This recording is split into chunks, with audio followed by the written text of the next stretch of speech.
Hola, ¿qué tal amigos? Bienvenidos a un episodio más de la Biblia bajo los lentes en este estudio que estamos haciendo del libro de Romanos. Hoy día vamos a continuar trabajando en el capítulo 8 y vamos a concentrarnos entre los versículos 12 y 25. En realidad vamos a estar continuando el tema eh, iniciado la semana pasada, y que sigue este movimiento, ¿no? Esta consumación que ha hecho Pablo de sustituir la Torá por Cristo y el seguimiento de Cristo, pero ahora lo va a expresar de una manera un poco más mística. De hecho, ya lo viene expresando de una manera un poco más mística, que es la dicotomía entre la carne y el espíritu. Entonces, como lo hemos hecho algunas veces, vamos a ir leyendo y a la medida que vayamos leyendo vamos a ir comentando el texto.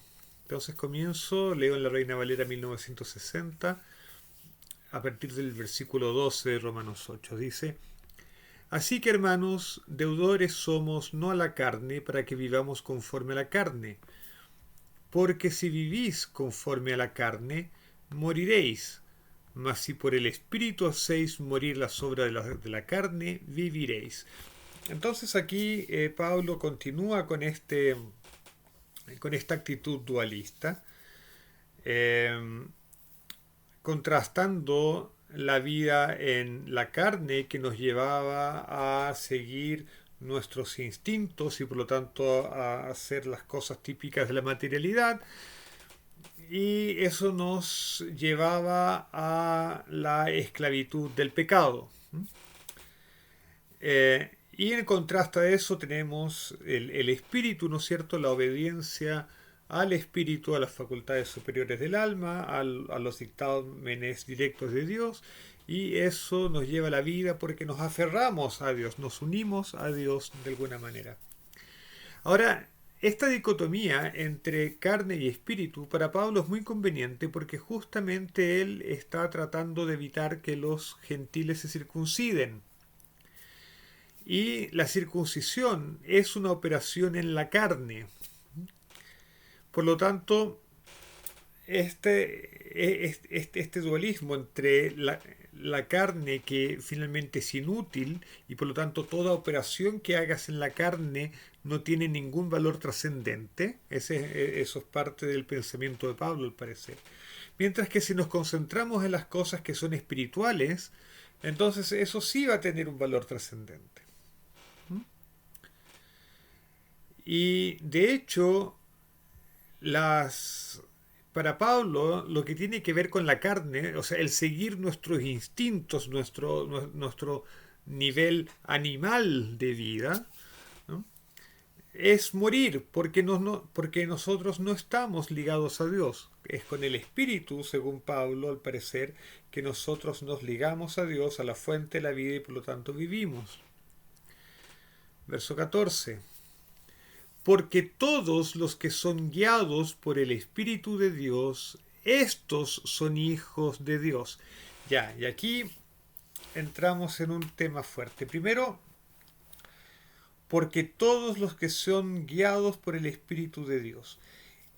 Ok, somos guiados por el Espíritu de Dios. Entonces, Pablo está abandonando la letra de la ley, o sea, la Torah escrita, como aquello que nos guía en nuestra vida, sino que nos insiste en que seamos guiados por el Espíritu de Dios. Uno se pregunta cómo se hace eso. Cuando yo tengo una ley escrita es fácil, yo leo la ley, estudio la ley, sé lo que tengo que hacer, sé que es lo que no tengo que hacer, conozco por lo tanto la voluntad de Dios y lo hago. Pero ¿qué es ser guiado por el Espíritu? Eh, Pablo no lo explica, por lo menos hasta ahora no lo ha explicado bien. Eh, Uno, por otros textos del Nuevo Testamento, uno acaba teniendo la hipótesis de que se trata del seguimiento de Cristo, ¿no? De la imitación a Cristo. Eh, impulsado por esta nueva vida espiritual que Dios le otorga a uno a través de la presencia del Espíritu Santo. De alguna manera es someterse a la voluntad directa de Dios, pero sin pasar por la voluntad revelada en la ley escrita. Es un poco raro. Yo confieso que no lo entiendo bien y no sé si los lectores de Pablo lo hayan comprendido bien, a pesar que esto de ser guiado por el Espíritu no es en realidad una idea completamente original de Pablo, ni es completamente ajena al judaísmo de fines del periodo del Segundo Templo. Al parecer, en algunos textos de Qumran, algunos textos del Mar Muerto, aparece también una idea semejante. Entonces, a lo mejor para los lectores de la época era mucho más fácil de entender que para nosotros, pero en realidad se trata de seguir la voluntad de Dios. Eh, Estos son hijos de Dios, o sea, los que son guiados por el Espíritu de Dios y por lo tanto eh, obedecen a la verdadera voluntad de Dios, son hijos de Dios. Esto nos recuerda un poco algunas parábolas de Jesús, por ejemplo, del hombre que tenía dos hijos y le dijo a uno, anda al campo a trabajar, y él le dijo, sí, sí voy, pero no fue. Y le dijo el otro, el hijo le dijo, no, no voy. Pero al final lo pensó y fue.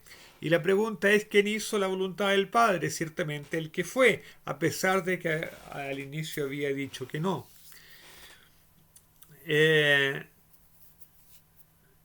y esto, de alguna manera, tiene que ver con los gentiles que, aunque primero le dijeron que no a Dios, recuerden que hay una leyenda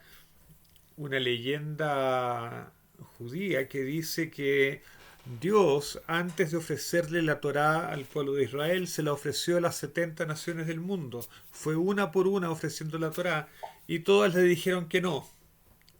Y el pueblo de Israel le dijo que sí, fue el único que le dijo que sí.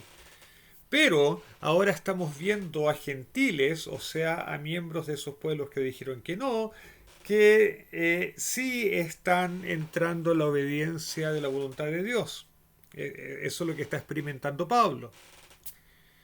Mientras que los que inicialmente le dijeron que sí a Dios, no lo están obedeciendo, en la opinión de Pablo, porque no aceptaron al Mesías.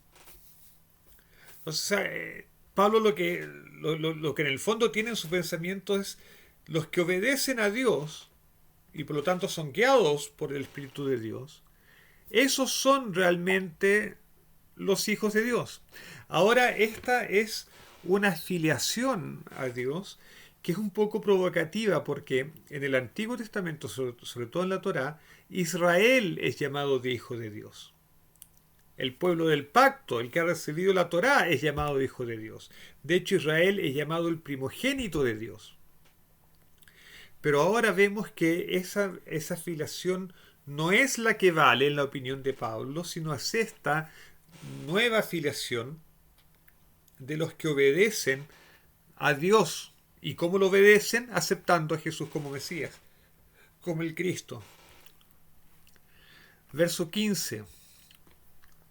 Pues no habéis recibido el espíritu de esclavitud para estar otra vez en temor, sino que habéis recibido espíritu de adopción, por el cual clamamos Abba Padre. Este versículo es riquísimo, porque la filiación de Israel a Dios se da en el contexto del Éxodo.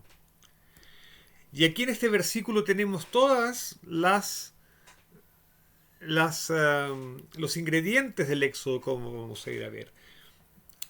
Para empezar por la alusión a la esclavitud. Israel, por ser primogénito de Dios, por ser hijo de Dios, es liberado por Dios de la esclavitud de Egipto. Y si es liberado de la esclavitud de Egipto, no es para hacerlos esclavos de nuevo, sino para hacerlos libres. y de hecho libres en la tierra prometida, ¿no?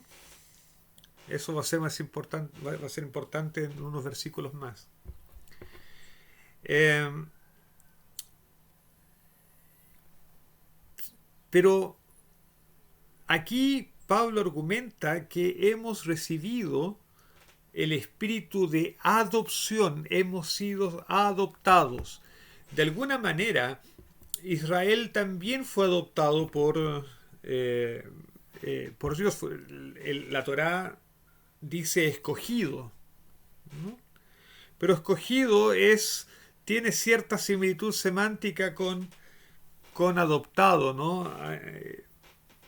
Ha sido incorporado a la familia de Dios. Pero también esta palabra adopción nos recuerda el episodio en que los dos hijos de José, nacidos en Egipto, los dos primeros hijos al menos nacidos en Egipto, Efraín y Manasés, son adoptados por Jacob como hijos propios. Es decir, estos hijos de José, que en rigor eran gentiles, porque la esposa de José era egipcia, al menos que se haya convertido al judaísmo, como dicen algunas tradiciones, pero de cierta forma eran hijos de una egipcia, por lo tanto, al menos que ella se haya convertido al judaísmo, eran gentiles y fueron adoptados como hijos por Jacob. Entonces tal vez Pablo tenga esto como precedente para que gentiles también puedan ser adoptados formando parte de la familia de Dios. Ahora tenemos una comunidad, por lo tanto, de hijos que provienen del pueblo que es llamado hijo de Israel, y hay hijos que han sido incorporados por adopción, los gentiles. Y estos dos hijos claman al mismo padre, pero unos dicen Abba, que es padre en arameo, y por lo tanto es la forma como un judío se hubiese referido a Dios informalmente. Los judíos en Israel en aquella época hablaban en el día a día arameo y no hebreo. El hebreo era el idioma de las sinagogas. Y por otro lado tenemos otros hijos clamando Padre. De hecho, en el texto griego aparecen las dos palabras. Aparece Abba, la forma aramea, ¿no? Y Pater, la forma griega para decir Padre. Entonces tenemos a judíos y a griegos, judíos y a gentiles, clamando cada uno en su idioma, cada uno en su cultura, con su trasfondo cultural, pero clamando al mismo Dios y reconociendo al mismo Dios como padres. Entonces ahora tenemos un nuevo pueblo formados por gentiles y por judíos, ambos clamando desde su cultura, desde su particularidad, desde sus propios orígenes, a Dios como Padre. Ahora esto nos va a traer la pregunta de qué sucede con el resto de Israel, pero eso lo va a contestar Pablo a partir del capítulo 9, así es que no corramos. Verso 16. El Espíritu mismo da testimonio a nuestro espíritu de que somos hijos de Dios. O sea, Pablo está diciendo que el Espíritu de Dios, el Espíritu Santo, vamos a decir así, nos revela que estos dos grupos de personas que ahora forman un único pueblo espiritual, ambos han sido reconocidos como hijos. Y versículo 17, y si hijos, también herederos. Y esto es importante, porque el pueblo de Dios, el pueblo de Israel, fue sacado de Egipto para llevarlos a la tierra prometida, y la tierra prometida iba a ser dada en herencia. Por lo tanto, el pueblo de Israel era el heredero de Dios. Ahora, este pueblo místico que está imaginando Pablo, formado por judíos y gentiles, como han sido aceptados como hijos, unos de manera natural, ¿no? Otros por adopción, pero en realidad todos han sido hechos hijos en el Mesías a través del Espíritu. Eh, Estos han sido hechos hijos, y si son hijos entonces son herederos, y herederos de Dios y coherederos con Cristo, porque ahora el hijo mayor, el primogénito, no es Israel como un todo en la visión de Pablo, sino eh, que es el Mesías, Cristo. Cristo ha sustituido a la Torá y Cristo ha sustituido a Israel. Y los que se unan a Cristo entonces forman algo así como un nuevo Israel. Y aquí yo estoy empezando a preocuparme porque estamos muy cerca de una teología de la sustitución. Y Pablo seguramente se va a dar cuenta de eso en la medida, mientras está dictando este discurso. Tanto es así que a partir del capítulo 9 él va a tener que empezar a responder las preguntas que naturalmente se van a ir levantando acerca de cuál es el estatus entre el Israel, el pueblo de Israel, digamos, y este nuevo pueblo que se va conformando en torno al Mesías.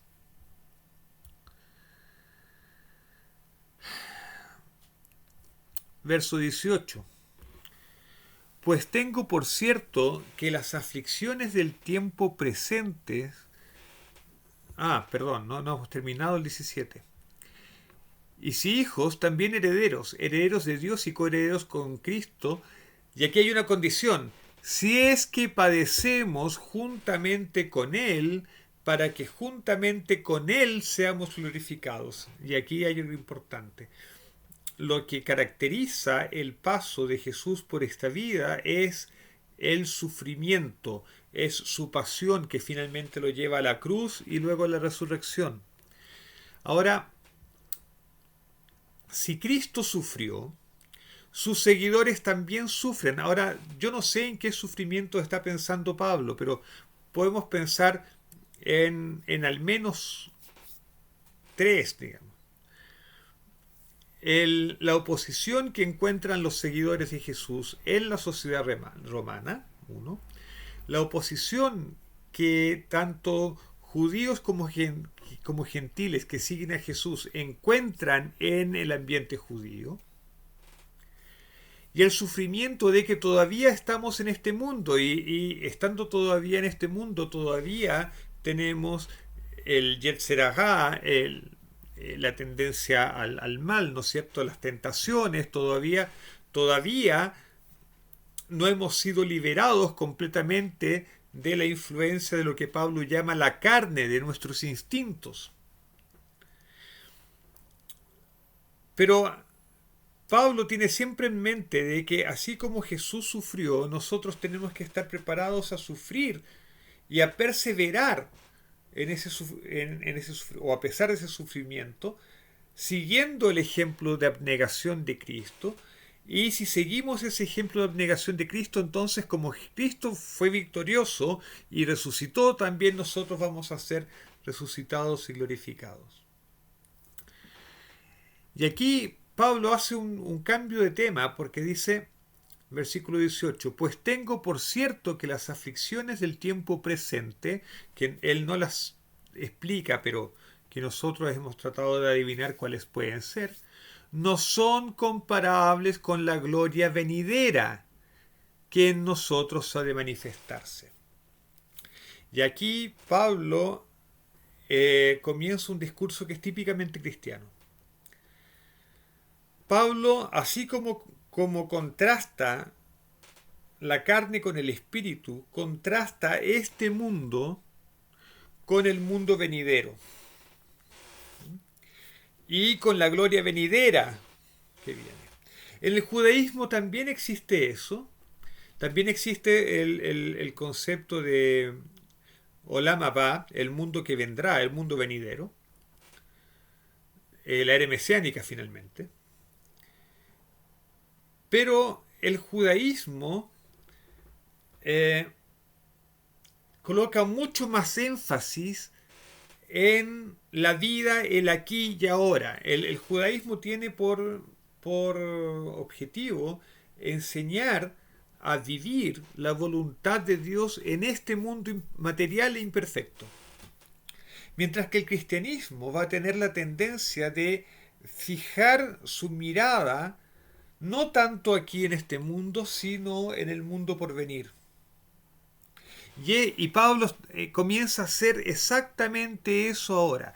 Él habla de las aflicciones del tiempo presente, que a lo mejor uno lo podría decir de mejor manera, las aflicciones en el mundo presente, y lo contrasta con la gloria de lo que se va a manifestar, que es el mundo por venir. Ok, ok.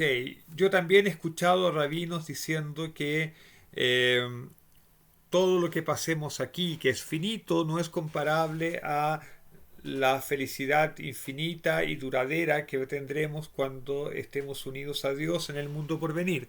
Sí, es cierto, pero proporcionalmente, digamos, el cristianismo coloca mucho más énfasis en eso que el judaísmo.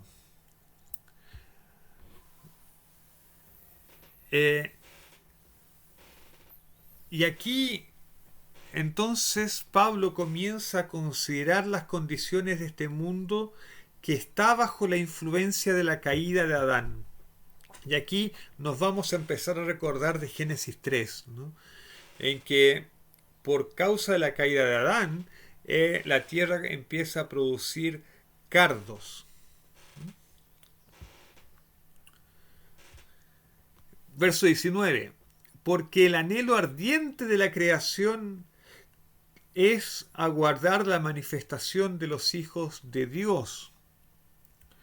Porque la creación fue sujetada a vanidad en la caída, ¿no? No por su propia voluntad, sino que por causa del que la sujetó en esperanza. Porque también la creación misma será libertada de la esclavitud de corrupción a la libertad gloriosa de los hijos de Dios. Entonces lo que está diciendo Pablo aquí es que la propia creación, la propia naturaleza material, ¿no? Este mundo material también aguarda la redención, la manifestación de los hijos de Dios, por lo tanto, la redención. Porque la propia naturaleza, este propio mundo, está bajo la influencia de la caída de Adán. Ahora, este pasaje, el versículo 20 sobre todo, es un poco difícil porque habla de que fue sujetada a vanidad, no por su propia voluntad, sino por causa del que la sujetó en esperanza. Y uno no sabe a quién se refiere, yo no sé por lo menos a quién se refiere con esto de por causa del que la sujetó. Se refiere a Adán, que como consecuencia de su pecado, la tierra está maldita. O bien, si se refiere a Dios, que es finalmente que pronuncia la maldición sobre la tierra. Pero el texto no está claro, pero tampoco creo que sea tan importante en el argumento de Pablo, en realidad. Así es que vamos a seguir. Porque también la creación misma será libertada de la esclavitud de la corrupción, o sea, las consecuencias del pecado, a la libertad gloriosa de los hijos de Dios. La naturaleza va a ser restaurada a su estado edénico. Entre las leyendas judías existe una que para los adventistas sobre todo es muy familiar porque en el medio adventista se dice algo parecido. Se cuenta que antes del pecado el ser humano estaba vestido de luz. Luz en hebreo se dice or. Pero el texto dice que después del pecado el texto bíblico dice que después del pecado de Adán y Eva, ellos hicieron delantales de, de hojas, de higuera, porque descubrieron que estaban desnudos. Y Dios, viendo los ridículos que eran sus delantalcitos de higueras, les hizo vestiduras de piel, de piel. Luz en hebreo se dice or, y eh, piel también se dice or, aunque se escribe de manera distinta.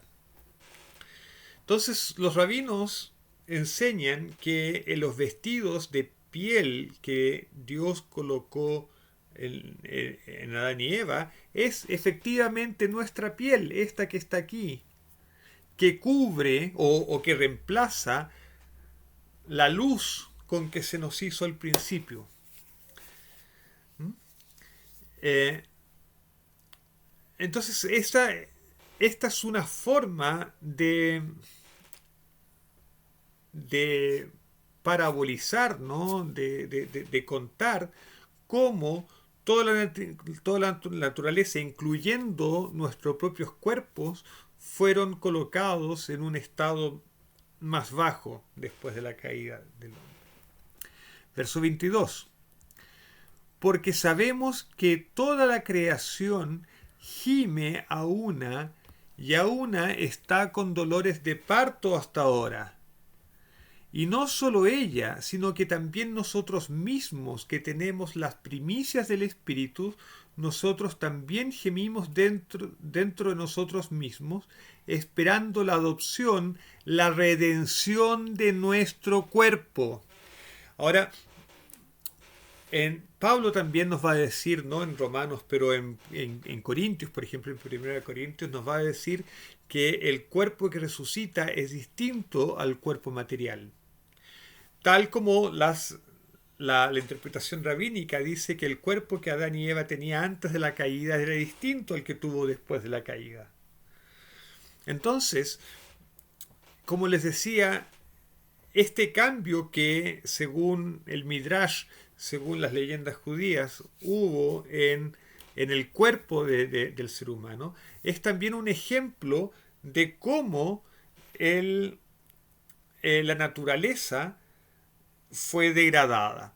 Y así como nosotros ahora que tenemos el Espíritu de Dios y por lo tanto sabemos de la bondad de Dios y degustamos un poco de la felicidad que hay en Dios, la perfección que hay en Dios y anhelamos a Dios, pero al mismo tiempo tenemos nuestro cuerpo de carne con sus instintos que de repente nos hace zancadillas y que nos hace pecar finalmente, nos hace desviarnos de nuestro sentido espiritual.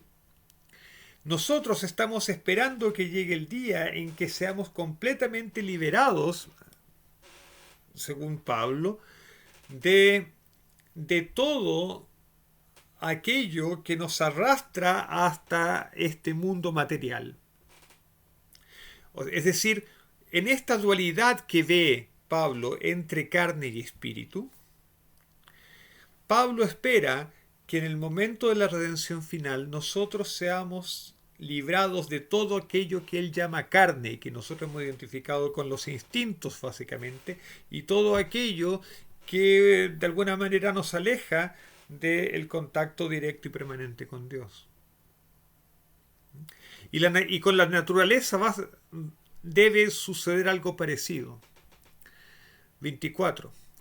Porque en esperanza fuimos salvos, pero la esperanza que se ve no es esperanza, porque lo que alguno ve, ¿a qué esperarlo? Ok, hemos recibido nosotros un cambio, hemos recibido el Espíritu y hemos sido salvados porque ahora seguimos la voluntad de Dios siendo guiados por el Espíritu. Pero todavía no recibimos la realidad completa de la gloria que solamente se va a hacer patente cuando Dios se manifieste, cuando se haga real el mundo por venir. Así es que mientras tanto nosotros tenemos que convivir, y eso es parte del sufrimiento espiritual del cristiano, vamos a decir. Tenemos que vivir en esta dicotomía de que vivimos por el espíritu, pero en cuerpos materiales. Vivimos por el espíritu, pero en la carne. Así es que de alguna manera hay cosas que no han cambiado todavía. Y la gloria futura todavía no se hace real, a pesar de que estamos seguros de que en algún momento se hará. Y en ese sentido, como no vemos la gloria futura ahora, pero la añoramos, es que tenemos una esperanza. Y lo que se espera es algo que no se ve, porque si lo vemos, entonces ya está aquí y no hay por qué esperarlo. Ese es el argumento de Pablo. Pero si esperamos lo que no vemos, con paciencia lo aguardamos. Y aquí Pablo nos está llamando a la perseverancia, al no desistir. Porque de alguna manera, como lo expuso en el capítulo 7, estamos en un combate. Queremos una cosa pero hacemos otra. Anhelamos con el espíritu una cosa pero nuestros instintos nos llaman a otras. Y Pablo entonces nos llama a tener paciencia, a perseverar y a seguir adelante. La próxima semana vamos a terminar de considerar el capítulo 8 y luego nos vamos a ir directamente a los temas que tienen que ver con cómo se relaciona este nuevo pueblo que Pablo está describiendo, formado por gentiles y judíos que claman al mismo Padre y que son reconocidos ambos como hijos. Cómo se relaciona este nuevo pueblo con el antiguo pueblo, entre comillas, al antiguo pueblo de Dios, el Israel según la carne, como lo va a llamar el propio Pablo.